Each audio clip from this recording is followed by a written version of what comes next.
Hey everybody, Cahlen here. It's morning time. It's kind of late morning because I've been sitting in bed in the tarp because it's cold. I think so. The interweb says that it got down to like around 5 or so. That's 5 degrees Fahrenheit. And someone local tells me that their thermometer said it was -2 Fahrenheit. So either one, it's cold. So I have been staying warm, and the tarp is working out, especially in the shelter. And I want to talk a little bit about what's going on here without getting out of bed because it's warm in here. So the tarp. So I had another tarp before this one. It's called the AquaQuest Defender, and I would say it's probably the best tarp to get. And you can get the ultralight one, but I recommend actually getting the Defender, the heavier one. The reason that I got this one instead, and this is a Helicon Tech Super Tarp, is that it's made of a different material. I think this one is polyester, and the other one is vinyl? Nylon. I think it's nylon. I'm not totally sure. It's different than this one, and I'm pretty sure this one is polyester. This one does not shrink and expand as much as the other one, and it was really noticeable. Like if you could make a really tight tarp structure with the Defender, and if it got cold or wet, it would interesting. Now I'm thinking it does the opposite. It would get droopy, right? Which just seems like the opposite of what it would do. Anyways, I don't know what's going on there. I'll just tell you that this one seems like it keeps a steady tension between hot and cold, at least more so than the other one. So plus this one's black, and the other one was, you couldn't get it in black. So I mean, really, that was the deciding factor. Okay, anyways, with the bed, what I'm doing is I'm sleeping. I have gotten rid of the inflatable mat. Inflatable mat is a really nice thing, but I have been experimenting to see if maybe it's not necessary, because they're pretty inconvenient, because you have to blow them up and you have to be really careful about where you put them, because if they get a hole in them, it is a huge pain in the butt. So I'm trying to see if I can do it with just the Thermarest Ridge Rest, which are really sturdy and really lightweight, and basically there's no fuss at all. They're just a little bit bulky. But anyways, I had one layer of Thermarest, and it did get a little bit cold on my back, but not so bad that, I could probably deal with that every night for a week or so before I started to get really annoyed by it.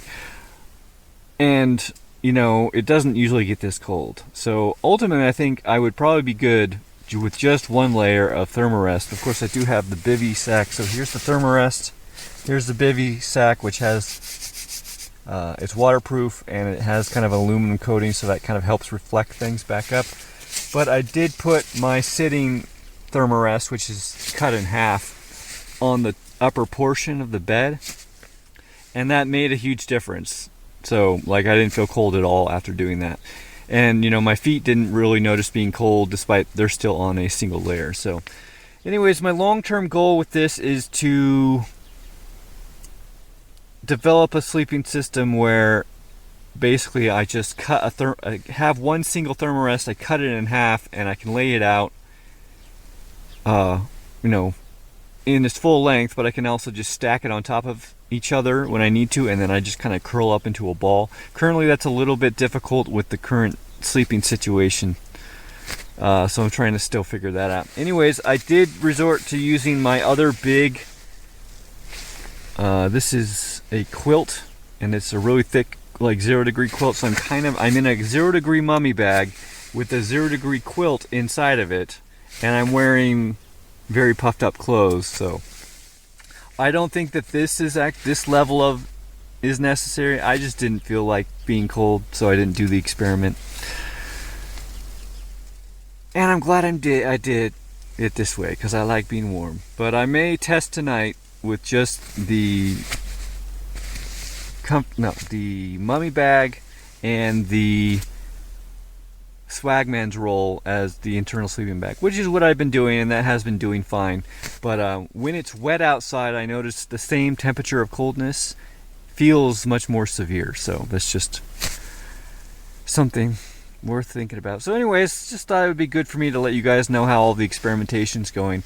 Ultimately, I'm pretty happy with the situation, and when summer rolls around, you know, I'll be rolling around with basically half a thermarest, my Swagman's roll, and my poncho, and that will be my bed and shelter and everything, right?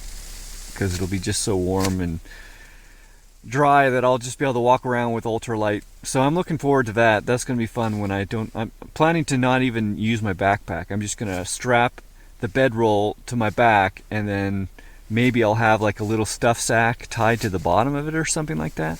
But you know, that may not even be necessary. So I'm looking forward to the summer and getting to experiment with all that. So anyways, that's it. Hope it's interesting or useful to any of you who want to try and prepare for maybe having to do this yourself. You know, 0 degrees, it is cold, but really it's not that hard to defeat. Definitely would not want to be exposed out there, because you would not survive very long. So if you're prepared, it's not a big deal, but if you're not prepared, you're gonna die. So anyways, I'll see you guys later. Thanks for watching. If you like this video, please consider sharing it. If you'd like to help me out in a more substantial way, you can learn how to do so at cahlen.org/gift. And if you'd like to have a one-on-one conversation with me, whether publicly or privately, you can learn how to do so at cahlen.org/one-on-one. Thanks again for watching.